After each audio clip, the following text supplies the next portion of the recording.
Please state your name and spell your last name. Jennifer Kisser, Kisser. And where do you live? I live in Kingston. Go ahead. Thank you for coming through our communities again. I don't believe that you have to do this as a part of cases, but you have. And it shows that you are sincerely interested in the community, in us, in making your evaluations. That's very important. We're going on 3.5 years now since this started. It affects us each and every day. We'd like to have our lives back, but we won't stop fighting for what's right and most important to us. I grew up on a dairy farm. It was a wonderful childhood. We worked hard, earned everything that we had, treated others fairly, and became adults with integrity, accountability, and deep family values. I spent 9 or 10 years in the city going to college and starting my career. I had to get back into the country after those 10 years, so I bought my own farm. I moved to this wonderful community 14 years ago and have no desire to leave. I drive an hour each way to work every day. I could easily live in the city, but I don't want to. I want my country space, my country neighbors, and my country friends in green. Country roots run deep. We've heard a lot about claims of jobs from people out of town in support of the project, and quite honestly, sometimes I've wondered if they're in the right place.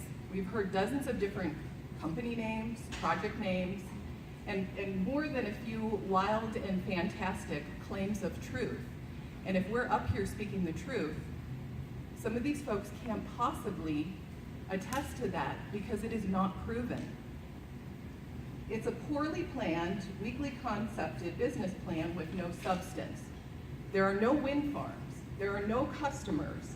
All you have is a speculative company that calls themselves a public utility. That doesn't make it so. We've heard about how good it would be for local businesses. If local businesses had to give up a part of their business for this, if they had to give someone the hotel room after they stayed there, if they had to give them part of the parking lot because they came into the convenience store, I suspect you'd have all of those folks here as well, raising Cain. But that's what they want the landowners to do, to give them a part of what we have and what we need. It's absolutely foolish to expect anyone to believe that this would be cheap electricity. The world doesn't work that way for anything. Any source of energy will be priced at what the market will bear. No one sells cheap if the market pays more. That is basic business sense. Clean Line is not a not-for-profit venture. You heard from my mother yesterday. We are desperately trying to relocate her to a safe place near us in Caldwell County. In the process of this and speaking with realtors, they've told us, no one calls me asking for property near wind turbines or the Midwest transmission line. They don't. Nobody's gonna go looking. They're gonna go running. Missouri is doing more than its part on the renewable energy front. We don't need Clean Line to drop any in Missouri as they say they would do, which is just a ploy to show that they would do something for Missouri. Would they? Who knows? But we still don't need it, and we still don't want it. Nothing substantial has changed since the first go-around. You were very thorough, thoughtful, and fair in that decision, as well as upholding the law in the second ruling when Clean Line was trying to bully their way through on a fast track. Please use your good judgment again and deny their application, as this is no more necessary or convenient to the state of Missouri than it was 3.5 years ago. Thank you.